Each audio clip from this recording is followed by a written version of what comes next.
19 au Sénégal, 11 nouveaux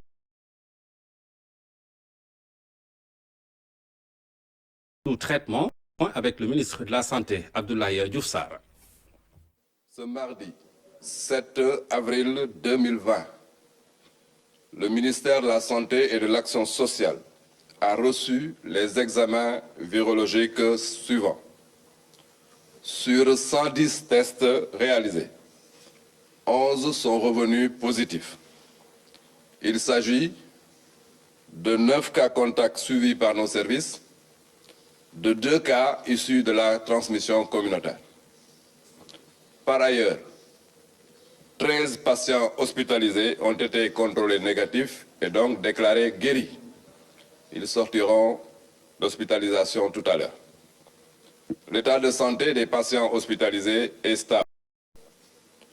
À ce jour, 237 cas ont été déclarés positifs au Sénégal, dont 105 guéris, 2 décédés, 1 évacué.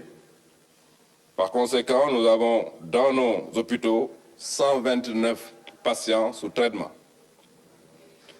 En outre, le Comité national de gestion des épidémies, au sortir de sa séance tenue hier, 6 avril 2020, a émis les recommandations suivantes. Premièrement, les comités régionaux de gestion des épidémies, avec l'appui des forces de défense et de sécurité, devront systématiquement mettre en œuvre leur propre stratégie pour endiguer la propagation communautaire du Covid-19.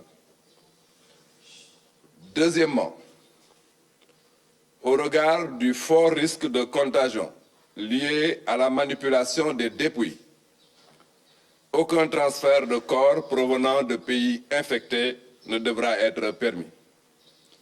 Le ministère de la Santé et de l'Action sociale renouvelle à la population son appel au strict respect des mesures de prévention individuelle et collective. Ces mesures sont développées dans ce communiqué du ministère de l'Intérieur. Le gouvernement a relevé le développement de la contamination communautaire au Covid-19 à la suite des communiqués journaliers présentés par le ministre de la Santé et de l'Action sociale. En conséquence, le ministre de l'Intérieur a décidé par arrêté numéro 008622 du 7 avril 2020 de suspendre jusqu'à nouvel ordre la délivrance des autorisations spéciales de circuler sur l'étendue du territoire national, à l'exception de celles pour raison de maladie, pour transport de corps sans vie et pour raison professionnelle afin de réduire le rythme de progression de la maladie. À cet effet, les gouverneurs de région et les préfets de département veilleront au respect de cette présente mesure. La progression des cas communautaires, je vous le disais, préoccupe les autorités. Si on s'attend à un arrêt des cas importés cette semaine, en raison des frontières fermées, on redoute désormais la propagation intracommunautaire de la maladie. Pour qu'un tel scénario soit évité, une plus grande prise de conscience des populations est attendue. Cas communautaire, un vrai cas, c'est une chronique signée Omar Diaw. D'après les prévisions des spécialistes, en tenant compte de la période d'incubation généralement admise de 14 jours et de la fermeture des frontières, notamment aériennes, le flot des indésirables cas importés devrait tarir et être nul cette semaine. Ça, ce sont des prévisions théoriques comme dans toute surveillance épidémiologique. Mais cet espoir ne doit guère inciter au relâchement, occulter les inconnus et abaisser la vigilance. Car il n'existe pas de certitude scientifique absolue sur ce nouveau coronavirus, ce qui rend difficile la définition d'un intervalle de confiance autour de la valeur réelle du phénomène. Autrement dit, quelle est la fiabilité, la marge d'erreur de cette projection relative aux importations de cas? Ce qui par contre ne fait aucun doute est qu'en dehors de l'épicentre, l'évolution de la pandémie comporte en gros 3 étapes. Il y a le premier cas venu d'ailleurs, communément appelé patient zéro. Ensuite se met en marche la chaîne de contamination avec les contacts de la personne positive. Et pour boucler la boucle arrive la période redoutée de l'essaimage dans les communautés avec des infections impossibles à rattacher à une origine connue. Survient alors une perte de clarté dans le suivi, un brouillage dans le monitoring et la traçabilité, une situation inquiétante, objectivement difficile à gérer si elle se produit. Au QG de la riposte, les premières alarmes au tableau de bord avertissent de la proximité du seuil d'incontrôlabilité. Seule la prudence et le respect des recommandations permettent d'espérer ne pas en arriver à la rupture d'un équilibre de plus en plus fragile. Il s'agit essentiellement de l'affaire de la collectivité. Moins qu'une question médico-sanitaire, c'est d'abord une manière d'être inconsciente qui appelle d'urgentes ruptures psychosociales et anthropologiques. Vous en avez entendu parler. Pour appuyer les entreprises lourdement touchées par le Covid-19. Le chef de l'État a annoncé des mesures. Une enveloppe de 100 milliards a été dégagée pour les accompagner. Syndicats, patronats et consommateurs apprécient dans ce sujet, signé Cheikh Baba Gueye.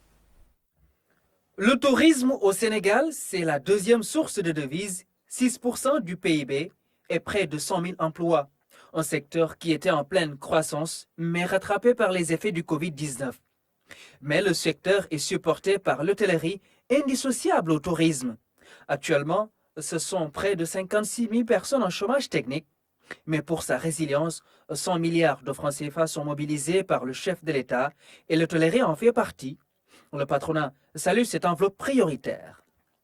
J'ai vu le ministre de l'Électricité et de l'Eau faire une communication expliquant, en mettant un temps donné, voilà comment le soutien aux ménages se réalisera. Je pense qu'il est important que le ministre du Tourisme aussi fasse une communication pour mettre dans un temps donné l'accompagnement et comment, par quel mécanisme, quelle procédure que les hôteliers et les acteurs du tourisme pourront aujourd'hui faire des dossiers qui les permettront à bénéficier des différentes aides. Pour les travailleurs de l'hôtellerie, une telle mesure ne pouvait être plus salutaire que celle-ci, car la sauvegarde des emplois, en plus d'être une décision sociale, renvoie même à la dignité du travail. Le chef de l'État, en prenant une telle mesure, donc, répond aux préoccupations du monde du travail. Et comme vous le savez, le travail n'a que sa dignité, et sa dignité, elle tire sa dignité donc de son travail. Une fois donc nous cessons de travailler, nous perdons une partie donc, de notre personnalité, de notre dignité. Je voudrais donc saluer ces mesures, au-delà des autres mesures prises pour l'ensemble des entreprises. Sans compter le fait que pour les entreprises qui maintiennent donc leurs travailleurs, il y a aussi des mesures spéciales qui ont été mises en place pour davantage les aider, pour qu'il n'y ait pas de perte d'emploi. Parce que l'idée, c'est de lutter contre la maladie, mais sans pour autant tuer l'économie au sortir de cette lutte. Les différents acteurs, tous en relation avec les entreprises, saluent le remboursement des crédits TVA, les remises aux suspensions d'impôts et au maintien de l'activité ou payer 70% des salaires. L'entreprise, c'est la vie et donc il est impétueux de procéder aux décisions vitales. Qui vont jusqu'au paiement de la dette intérieure, jusqu'au paiement des crédits de TVA et aussi les mesures autres fiscales à hauteur de 200 milliards dont effectivement le secteur aussi du tourisme pourra bénéficier. Donc, et tous les reports de paiement de taxes que nous pouvons avoir enfin, pour le secteur du tourisme. Également vont permettre aux chefs d'entreprise de l'hôtellerie de comprendre que cette solidarité qui a été mise en place par le gouvernement du Sénégal à l'endroit des entreprises devrait être bien comprise parce qu'elle doit également en même temps, n'est-ce pas, étendre cette solidarité à l'endroit des travailleurs en essayant donc de les maintenir leur salaire ou au moins de maintenir le salaire, comme l'a dit le chef de l'État, à hauteur de plus de 70%. Parce que ce qui va se passer, c'est que si vous ne faites que lutter contre la maladie et que vous laissez tomber des pans importants de l'économie, demain, on aura une nouvelle maladie qui sera une maladie économique. Enfin, le patronat se projette vers l'avenir, étant entendu que le tourisme et l'hôtellerie incarnent le futur. Il faudra que nous continuions à mettre à niveau nos infrastructures.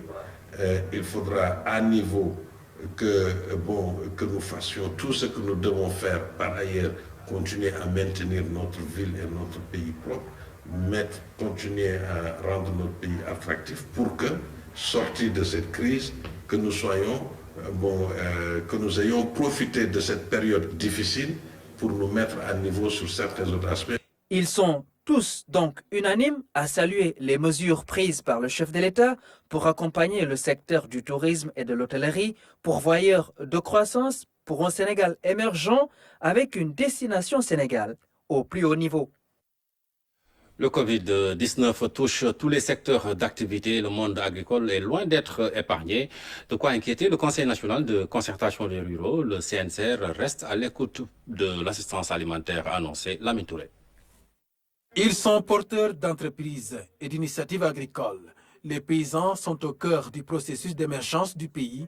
L'arrivée du Covid-19 n'est pas sans conséquence sur le dynamisme du secteur. Nous avons développé, depuis les indépendances, un système de marché hebdomadaire qu'on appelle l'UMO. Et c'est là où on échange. Donc, le fait que ces LUMO sont fermés, et nous pensons qu'il y a une réalité qui doit justifier cela, nous disons maintenant, alors les gens sont en train de se préparer pour continuer quand même d'alimenter les gens chez eux. Mais ce n'est pas facile, parce que vous savez qu'il y a des grandes distances. Par exemple, la zone des Niayes est la zone qui produit le maximum de produits horticoles pour le pays. Et donc c'est loin des endroits comme la région de Tamba, comme Kolda, comme Kédougou. Le président de la République a donné des instructions au ministre de l'Agriculture pour accompagner la chaîne de production agricole.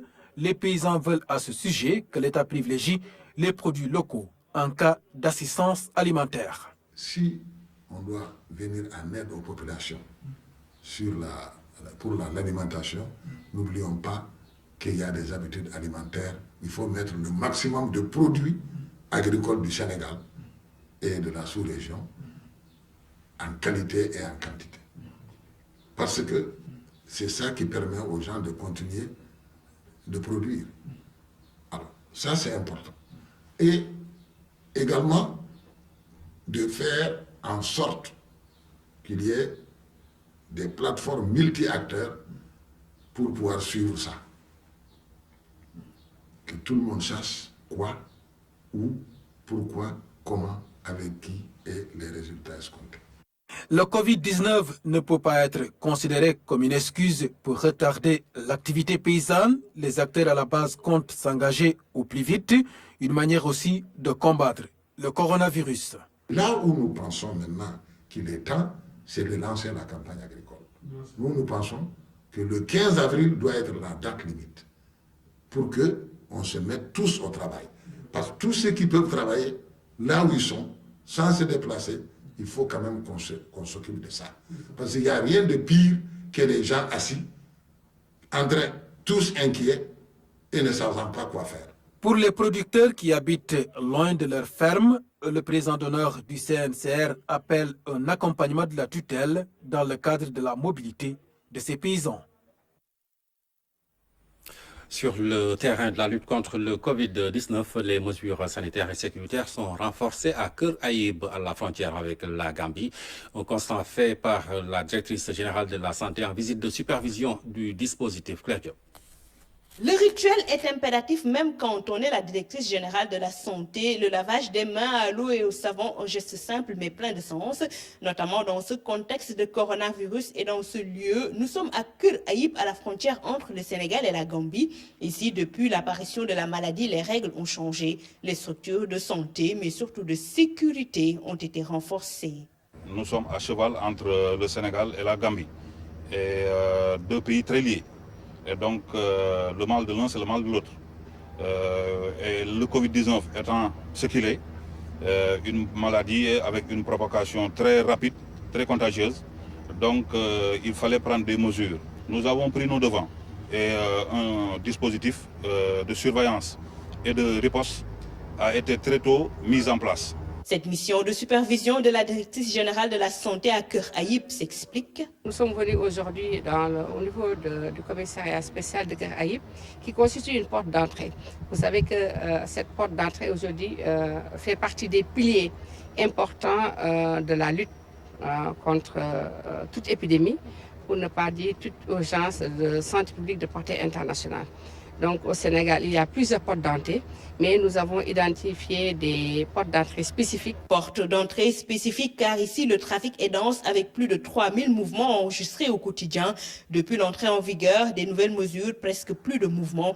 Des réajustements ont été apportés pour diminuer au mieux les risques de contamination. Nous avons vu qu'au niveau des box, ça se comporte comme le système aérien. Tout est sécurité ici. Et dans la sécurité également, vous avez la sécurité sanitaire. C'est pourquoi on a décidé quand même, dans nos supervisions, de venir voir ce qui se passe, quel a été le dispositif. Vous voyez donc, il y a le lavage des mains qui continue, malgré donc que le trafic soit réduit, mais également la sensibilisation. La multisectorialité est de mise, les forces de défense et de sécurité sont mises à contribution dans cette lutte et ils occupent une place prépondérante dans le dispositif. La délégation a pour l'occasion visité le poste de santé de Keur Ayib. Ici aussi, de nouvelles mesures sont mises en place. Dans les zones frontalières de la région de Sédhiou, le dispositif de lutte est également renforcé. Des kits de protection ont été offerts par le ministre Abdoulaye Diop. Reportage de Kaltom Gueye. Des kits de lavage des mains, du savon, de l'eau de javel et des denrées alimentaires, un appui au département de la région qui vient renforcer le dispositif déjà mis en place à Sédhiou. La porte d'entrée de la Casamance, il faut le dire, c'est le département de Bounkiling avec la Gambie. Et au niveau de Sénobas, effectivement, la frontière est fermée. Mais avant la fermeture, nous avions donc un système de lavage des mains, mais aussi de détection de la température des voyageurs, à l'aller comme au retour, qui est opérationnel sur le terrain. Mais aussi, nous avons donc sur différents points le long de la frontière des points qui sont non officiels, que nous surveillons depuis la fermeture de la frontière pour éviter que des gens contournent Sénoba pour pouvoir donc entrer par ces points-là. Ce qui fait qu'avec la gendarmerie, avec l'armée, mais aussi la police des frontières, donc nous sommes en train de faire le travail de sensibilisation d'abord, mais aussi de passer régulièrement au niveau de ces localités-là pour surveiller. Cette surveillance est possible grâce à l'implication des populations. On a des immigrés de retour et à chaque fois il faut s'en féliciter. Les populations nous le signalent et avec les équipes médicales se déplacent et selon le cas, s'il y a lieu de faire des prélèvements, nous le faisons et nous touchons du bois. Depuis lors, nous avons eu un certain nombre de cas qui ont été décelés mais qui se sont avérés. Donc après les analyses, donc c'était des cas donc négatifs. Donc à ce niveau-là, donc nous nous en félicitons.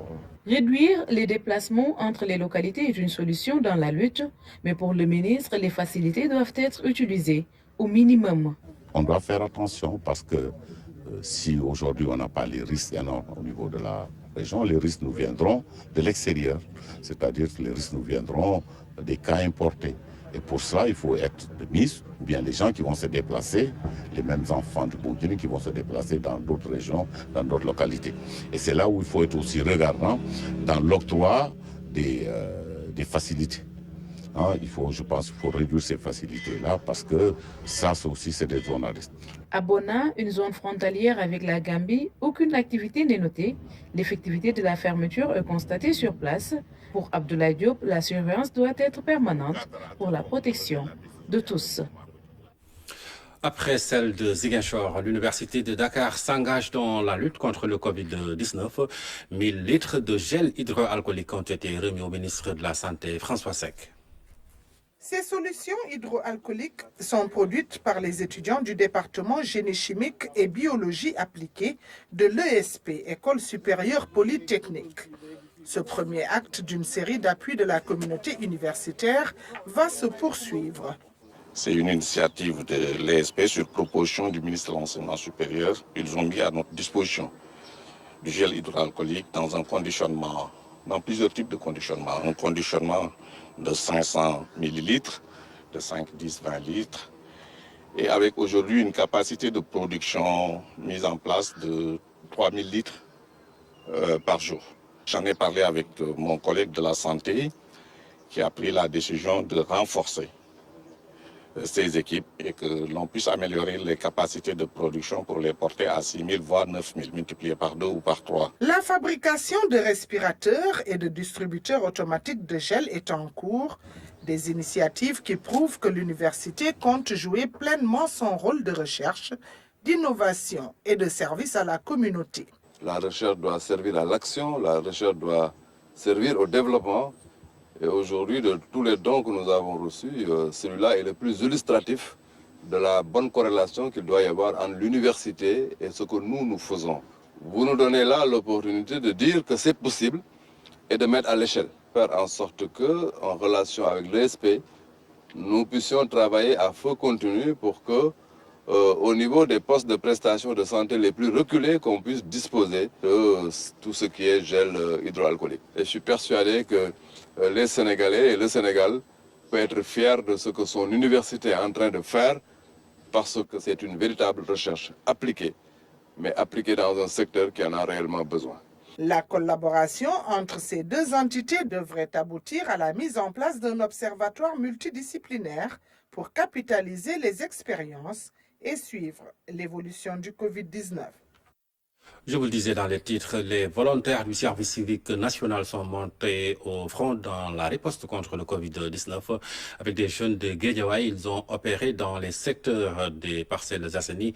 Avant de descendre sur le terrain, les volontaires ont reçu une formation sur différents aspects de la maladie. Et celle-ci a été assurée par le service civique, par le service national d'éducation pour la santé Oumar Diaw. L'hôtel communal des Parcelles Assainies est plutôt calme et désert en ce jour. Le maître des lieux, par le geste soigné qu'il fait, s'apprête à monter au front, à en juger par la rhétorique employée. La guerre, pour la gagner, il faut gagner la bataille de la prévention. C'est important pour nous, avec le comité de veille et d'alerte. 12 000 parcelles, 20 quartiers, une demi-douzaine d'équipements marchands et une gare routière. La commune des Parcelles Assainies abrite une population importante. C'est une grande commune. C'est presque de 300 000 âmes qui y vivent. Donc c'est important que nous soyons sur le terrain. Être sur le terrain, c'est avant tout être sur ses gardes. Depuis que le feebar bi amee ba léegi daanaka amul benn sensibilisation bu am ci marché bi à part ñu délégués yi ñoo ci dugg. Les gens ignorent ce qui se passe dans ce pays. La maladie, elle est très dangereuse, très dangereuse. Ce soldat n'a comme arme qu'un flacon de gel antimicrobien. Il fait partie de l'encadrement des volontaires du service civique national. C'est essentiellement les volontaires de l'agriculture qu'on appelle communément les vagris, et aussi les volontaires d'appui aux communes, qu'on appelle les VAC. À ces volontaires du SCN s'ajoutent 25 jeunes issus du CEDEPS de Guédiawaye. Cette action est le résultat d'une collaboration entre le ministère de la Jeunesse et celui de la Santé à travers le SNEPS. Avec leur sens civique, comme son nom l'indique, et également leur sens de citoyenneté, ils ont accepté vraiment de mettre à la disposition du ministère de la Santé et de l'Action sociale près de 150 volontaires. Ce partenariat, nous sommes très motivés à le dérouler parce que nous comprenons la gravité de la situation. Avant leur déploiement sur le terrain, une formation pour la mise à niveau des volontaires sur la maladie a été organisée. Un briefing dirigé les militaires. Les 14 régions du pays sont concernées par cette activité hautement citoyenne. Et dans cet élan national de mobilisation contre le Covid-19, quelle est la contribution du secteur de la presse? Eh bien, sachez que les médias jouent à fond leur partition dans la sensibilisation notamment. Les programmes sont chamboulés avec des éditions spéciales, de nouvelles émissions et rubriques. Salut Sec a visité quelques rédactions ici à Dakar. Il occupe désormais le quotidien des médias. Le Covid-19 a chamboulé tous les programmes des stations radio et télévision. On a chamboulé tous nos programmes. Toutes nos éditions, c'est à l'image du corona, c'est aux couleurs du coronavirus. Aujourd'hui, 90 à 95% du journal est composé d'éléments qui parlent du coronavirus. Aux émissions habituelles qui traitent des questions sanitaires, d'autres rubriques viennent s'ajouter pour mieux sensibiliser les populations. On a question de santé avec Mariama Mané, on a Allo Sage-Femme aussi avec Kodou Biaye. N'empêche, d'autres émissions parlent de cette maladie, du coronavirus. Des éditions spéciales sont proposées durant toute la journée pour expliquer aux Sénégalais l'importance de respecter les règles d'hygiène. Maintenant, et aujourd'hui, pendant 2 heures le matin, de 7 h à 9 h, nous avons une émission en Wolof, interactive, où nos correspondants interviennent. Nous invitons les autorités qui sont impliquées dans la lutte contre le coronavirus. Nous invitons des experts aussi qui viennent donner leur point de vue, comment sensibiliser la population. Et nous avons voulu faire des émissions pédagogiques. Aller vraiment au bas de l'échelle, expliquer aux gens c'est quoi la maladie, se laver les mains, en quoi se laver les mains est important. On insiste beaucoup sur les mesures préventives, les gestes barrières, il ne faut pas rigoler avec, on le rappelle toute la journée. Dans les éditions d'actualité, de nouvelles rubriques sont intégrées pour parler de la pandémie. Il y a ce qu'on appelle chez nous à RFM Coronews. Ce sont toutes les actualités autour de la pandémie au Sénégal, en Afrique et dans le monde. Outre ces émissions de sensibilisation, les médias, à travers le signal de la RTS, diffusent quotidiennement le point de la situation du Covid-19. Nous faisons du direct pour le point de la situation du coronavirus. Et en dehors de ce point, nous enregistrons pour diffuser dans les éditions, la rédaction donc, ensuite dans les programmes aussi. On reprend tous les jours le point que le ministère fait avec la RTS. Nous sommes en contact avec des médecins qui sont là-bas pour les interviewer, pour les appeler. Pour éviter la propagation du virus, des dispositions sont prises. On a réduit au maximum les effectifs avec une présence essentielle. Le reste est à la maison. Nous aussi, on essaie de nous adapter par rapport à cela. L'administration aussi, on a diminué les gens qui ne sont pas indispensables, entre guillemets. Et les équipes tournent pour qu'on puisse travailler, alléger, avoir le moins de monde possible en même temps dans un même lieu. Même les émissions habituellement présentées sous un format précis connaissent aussi des réajustements. C'est normal. Si on avait l'habitude, par exemple, d'avoir des invités dans le studio, on est obligé de le faire maintenant au téléphone.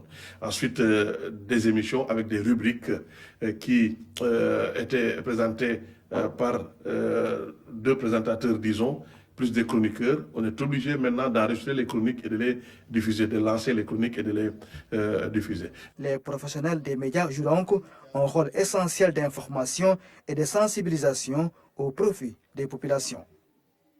Dakar commence à respirer mieux du fait de l'aménagement de ces trois ronds-points sur les 108 identifiés. Le ministre de l'Hygiène publique a procédé ce mardi à leur réception en présence du maire de Dakar et de l'association des jardiniers qui compte 3500 membres. L'aménagement des ronds-points sera étendu à toutes les régions du pays, rassure le ministre. Dakar respire, Dakar fleurit. C'est un reportage signé Issa Thiorogui. Qui sème la propreté récolte forcément une vie saine dans un environnement fleuri. En ces temps de lutte contre le Covid-19, nous le rappelle, ces fleurs qui allègrement flirtent avec les constructions en dur. Rond-point OMVS, en face, ex-école normale. Une véritable beauté de 6000 mètres carrés. C'est le plus grand giratoire dans la région de Dakar. Ici, le génie sénégalais s'est encore exprimé dans une collaboration initiée par le ministère de l'Hygiène publique et impliquant la ville de Dakar et une association de plus de 3500 jardiniers et pépiniéristes qui, en 15 jours, avec les équipes de la direction des paysages urbains, ont totalement transformé le rond-point en une sorte de Queensland. Nous avons mobilisé tout le monde. Les uns sont de Dakar, les autres viennent de Thiès et Diourbel. Ce sont eux qui ont réalisé le giratoire de Mermoz, déjà inauguré. 108 espaces à aménager, c'est l'objectif du ministère de l'Hygiène publique, qui, en plus du rond-point OMVS, a aussi réceptionné les ronds-points du Pont de Anne et de Sacré-Cœur. Une véritable bouffée d'oxygène pour la ville de Dakar. Pour être en bonne santé, il faut vivre dans un environnement sain. Nous avons compris qu'il fallait un suivi. Et le ministre a bien fait de choisir ses fleuristes pour leur demander de faire le suivi en arrosant. S'il n'y a pas de suivi, tout ce que nous ferons, ce sera une perte de temps et d'argent. Le suivi, c'est également le maître mot, selon le ministre de l'Hygiène publique, qui informe que Dakar n'est pas la seule région concernée par les aménagements des giratoires. Dès que nous aurons terminé Dakar, nous allons passer à une échelle nationale, faire en sorte que dans toutes les régions, au moins qu'on puisse réaliser un certain nombre de giratoires et d'espaces publics. Donc ça fait partie des priorités du président de la République. Comme nous l'avons souvent indiqué, le quinquennat 2019-2024, le président de la République, Macky Sall, insiste beaucoup sur les questions du mieux vivre. Le logement accessible, la propreté, l'hygiène publique, mais aussi des espaces publics améliorés. Et c'est tout le sens de ces réalisations et de ces visites que nous faisons en collaboration avec la ville de Dakar.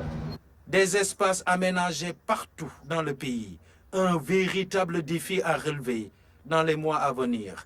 En attendant, les ronds-points réceptionnés continuent de traîner leur charme et d'entraîner le goût de vivre dans la propreté la plus fleurie qui soit. L'état de santé de Boris Johnson préoccupe le Premier ministre britannique touché par le coronavirus et depuis hier en soins intensifs.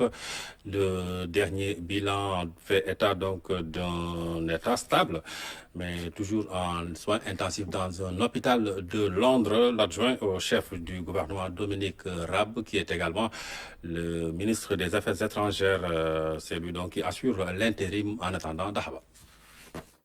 Le Premier ministre par intérim du Royaume-Uni, Dominic Raab, a annoncé lors du briefing quotidien que Boris Johnson respire sans assistance.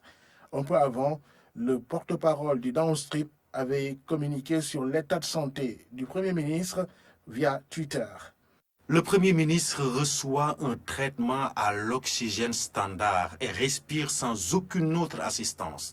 Il n'y a pas eu besoin d'assistance mécanique. Ce sont là les dernières nouvelles sur l'état de santé du Premier ministre avant demain mercredi. Hier, Boris Johnson avait été admis en soins intensifs à l'hôpital Saint-Thomas de Londres en raison de son état de santé alarmant. Plusieurs dirigeants de la communauté internationale, par des messages, lui ont apporté leur soutien. He's been a really good friend. He's been really something very special, strong, resolute, doesn't quit, doesn't give up. Si Boris Johnson continue à assurer son rôle de Premier ministre, depuis lundi soir, son intérim est assuré par le ministre des Affaires étrangères. Dominic Raab, adjoint chef du gouvernement et premier secrétaire d'État, désigné Premier ministre par intérim, a salué le dévouement du personnel du système hospitalier britannique et assure que le Premier ministre Boris Johnson, âgé de 55 ans, reçoit d'excellents soins. L'Union européenne va débloquer 15 milliards d'euros pour soutenir les efforts des pays partenaires d'Afrique face à la pandémie du Covid-19. L'annonce a été faite par la présidente de la Commission au cours d'une allocution sur la situation du coronavirus. Seydina Lumfal. La situation de l'Afrique face à la pandémie préoccupe le reste du monde. L'Union européenne a décidé de garantir plus de 15 milliards d'euros pour aider les pays les plus vulnérables en Afrique et dans le reste du monde afin de lutter contre le Covid-19. La présidente de la Commission européenne a fait l'annonce. Il faut s'attendre à ce que la situation empire encore avant qu'elle ne commence à s'améliorer. Nous ne l'emporterons vraiment que grâce à une réponse mondiale coordonnée. C'est pourquoi nous devons soutenir nos partenaires. L'Afrique pourrait faire face aux mêmes problèmes que l'Europe dans quelques semaines à peine. Elle a besoin de notre aide pour ralentir la propagation du virus, comme nous avons eu besoin d'aide dans cette crise. C'est dans notre intérêt d'assurer que le combat contre le virus l'emporte dans le monde entier. C'est la raison pour laquelle l'Union européenne garantit plus de 15 milliards d'euros pour aider nos partenaires dans le monde à lutter contre le coronavirus. Et plus d'argent viendra de nos gouvernements nationaux dans un véritable esprit européen. Cela devrait contribuer à couvrir les besoins immédiats dans le secteur de la santé. Et cela devrait également soutenir l'économie de ces pays et aider à maintenir des emplois. L'Union européenne est prête à coordonner une réponse internationale forte à la pandémie. Nous pouvons vaincre ce virus en étant unis et en s'aidant les uns les autres. Dans le monde, plus de 75 000 morts ont été enregistrés. 4 milliards de personnes sont confinées. Le Covid-19 ne semble pas déranger certains malfaiteurs, comme ces trafiquants pris avec 200 kg de chanvre indien dissimulés dans un camion-citerne. 4 personnes ont été interpellées par la gendarmerie. Moussa Mané. Le premier lot du chanvre indien a été convoyé dans ce véhicule particulier. Il a été intercepté suite à une patrouille de la brigade de proximité de Malikunda. Après avoir fouillé le véhicule, ils ont retrouvé 6 sacs contenant du chanvre indien estimé à 180 kg. Les renseignements obtenus ont permis de découvrir que le produit a été livré par un camion citerne qui se trouverait dans le secteur de compétence de la compagnie de gendarmerie de Mbour. Une course contre la montre est déclenchée pour retracer le circuit de la marchandise. C'est ainsi que le commandant de la compagnie de Mbour a mis en action la communauté des brigades de la Petite Côte. Des efforts couronnés de succès. Avec 240 kg de chanvre indien dissimulés dans la citerne et aussi d'interpeller 2 personnes qui étaient à bord. Au total, cette opération a permis de saisir environ une demi-tonne de chanvre indien, de saisir aussi un véhicule particulier, un camion citerne et d'interpeller au total 4 personnes. Dans un contexte d'état d'urgence assorti de couvre-feu, la gendarmerie nationale de Mbour continue d'assurer ses missions régaliennes. Entre autres, la lutte contre le grand banditisme, les trafics de tout genre. Bravo à la gendarmerie et bravo aussi à ces 2 nouveaux gagnants à la loterie. Chacun est reparti avec plus de 22 millions de nos francs. La LONASE a remis les chèques en s'adaptant au contexte du Covid-19. Amir Diop. Respect des gestes barrières à l'entrée de la LONASE. Dans ce contexte de riposte, la Loterie nationale a pris des dispositions pour assurer la continuité de service. Les 2 gagnants sont rentrés aujourd'hui avec chacun plus de 22 millions de francs CFA. J'ai l'habitude de jouer, c'est connu de tous, je joue au loto, au PMU et à tout.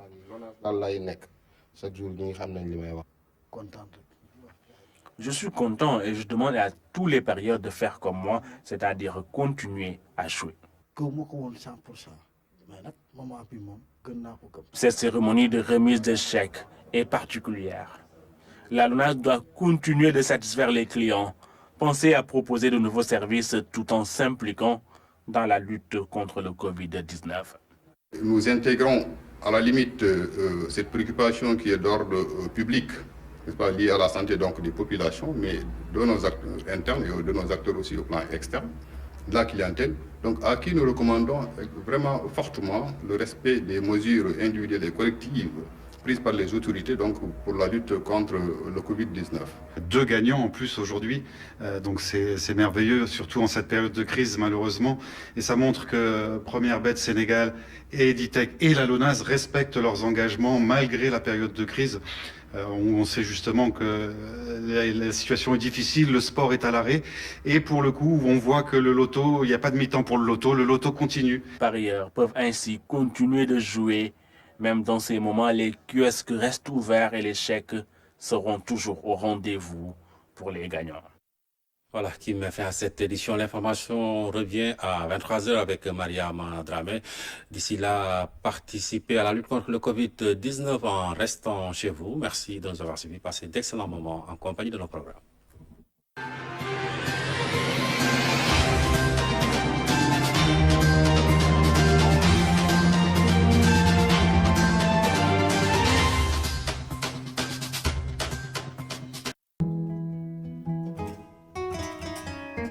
La météo vous est offerte par Bank of Africa.